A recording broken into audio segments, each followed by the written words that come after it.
Yun! Welcome back mga paps! Eto na yun eh! Andy Mau nakalaban ang top prospects ng high school at college basketball sa Amerika. Aba syempre hindi lang basta nakalaban, tinirahan pa ni Kabayan Andy ng harap-harapan itong top prospect na ito. Pero teka, sino nga po itong top prospect na sinasabi ko? Ito lang naman ang anak ng dating NBA player na si Carlos Boozer. Bale dalawa to kambal kasi. Caden at Cameron Boozer.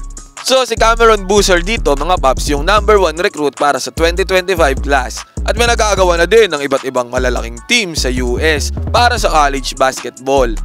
Number 1 na mga paps, take note number 1. Wala niya mo, ang height nga pala ni Cameron Boozer ay 6'9".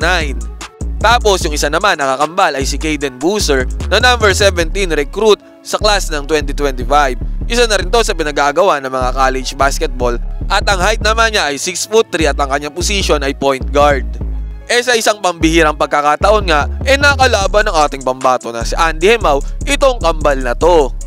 At syempre, Pinoy yan eh. May angas ng Pinoy yan si Andy. Hindi naman napahiya ang ating kabayan kahit na top prospect pa ang kanyang kalaban. O teka lang, yung pampagod vibes natin baka makalimutan. So eto na yun mga papsi, nandito ka na, subscribe mo na itong channel natin, baka subscribe pa to ng iba eh. Sa isang game may nakalaban ni Andy Mau ang team ng Boozer Twins. Ito napakaganda naman talaga ng ginawa ni Andy dito sa move na to. Yung matangkad dyan na number 12 ayun yung parang mushroom ang buhok, yan yung Cameron Boozer na number 1 prospect para sa class of 2025. Kitang-kita naman na walang kakabakaba si Kabayan Andy, grabe no? Tinirahan pa na step back eh. Tamang-tama naman kasi ang laki naman talaga ng kalaban. O diba napaganda yung tira niya.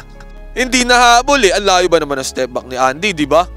Kahit number 1 prospect ba yan of 2025, ayos na ayos, diba? Kitang-kita na may tapang at lakas ng loob itong kabayan natin na si Andy. Di katulad ng iba dyan, diba? At syempre, baka number 1 prospect to para sa 2025. Babawi yan, ayan no? Pumawi ng fake sa Vai Dunk. Easy lang, ang laki eh. Sa sumunod na play naman, ay eto, normal lang to eh. Huwag na nating i-hype to, baka mamaya mabash pa tayo dyan sa comment section. Kahit ako, kaya kong gawin ganun pasabit eh. Ay ito ang malupit. Napabilib ako kay Andy dito dahil ang tigas talaga nitong batang to. Tigas ng mukha eh, no? Ang tigas ng katawan eh. Dito, kitang-kita talaga natin na may kumpiyansa siya at lakas ng loob. At ang tapang ng bata. Very good na very good. At eto, ang lupit din ang ginawa niya dito. Pinakitaan ng dribbling skills yung kalaban eh. At finishing move. Di lang basta dribble, meron pang finishing itong si Andy. Na-breakdown or na-analyze ko na yung laro nito ni Andy eh. Baka gusto nyo panoorin, na-upload ko na din dyan. Halos, complete player na itong si Andy. May depensa, may dribbling, may passing at may shooting. Pero tulad nga ng sabi ko, improve. Hindi dapat makontento sa kung anong meron ka. Kasi sa panahon ngayon, marami na talaga magagaling na players all around the world. So far, okay naman talaga ang pinapakita ni Andy, may potential. So yung potential na yun ay kailangan niya i-maximize. Hindi lang dapat mahinto sa potential. Baka mamaya habang buhay na potential na lang yan, di na makapit yung goal, diba? O siya, ayun na, humahaba na yung video. Kakain na din ako nakakagutom. O kayo, yung mga di pa kumakain dyan, kain na!